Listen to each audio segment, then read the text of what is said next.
चाकणवरून रोहित पवार आणि विखे पाटलांमध्ये जुंपलेली आहे। अपुऱ्या व्यवस्थेमुळे कंपन्या बाहेर जात आहेत। 2014 नंतर चाकणमध्ये कंपन्या आल्याच नाही त्याचा आरोप रोहित पवारांनी केला।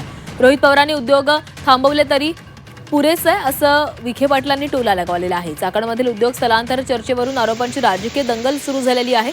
अपुऱ्या व्यवस्थेमुळे कंपन्या बाहेर जात आहेत। सरकारने उपाययोजना करण्याची गरज असल्याचं मत रोहित पवारांनी व्यक्त केलंय।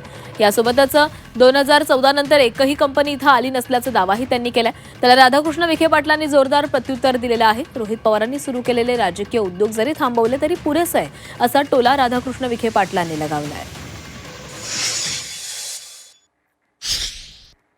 चाकणमध्ये ज्या कंपन्या आल्या त्या पवार साहेबांच्या मार्गदर्शनाखाली 2014 पर्यंत ज्या कंपन्या आल्या त्याच्यानंतर एक सुद्धा चांगली मोठी कंपनी त्या चाकणमध्ये तिथं आली नाही। आणि याला उत्तर देत असताना मुख्यमंत्री साहेबांनी शब्दाचा खेळ तर ते करतच होते, आकड्यांचा खेळ करत होते हे आम्हाला माहितीच आहे। पण सोयीनुसार ते जर एखाद्या वक्तव्याकडे नाहीतर एखाद्या देशातल्या पार्लमेंटमध्ये दिलेल्या स्टेटमेंटला सोयीनुसार जर बघत असतील तर ही नवीन खेळी आता मुख्यमंत्री साहेबांची आम्हाला त्या ठिकाणी कळलेली आहे। पण आज जर आपण बघितलं तर इंडस्ट्रीची फार वाईट परिस्थिती आहे आणि त्याबद्दलचा एक व्हाईट पेपर आम्ही पुढच्या 4 दिवसामध्ये सामान्य लोकांसमोर तिथं आणणार म्हणजे आणणार। रोहित पवारांना तर काही दुसरा उद्योग आलेला नाहीये, त्यामुळं त्यांचे जे आता उद्योग सुरू आहे ते थांबवले तरी पुष्कळ झालं।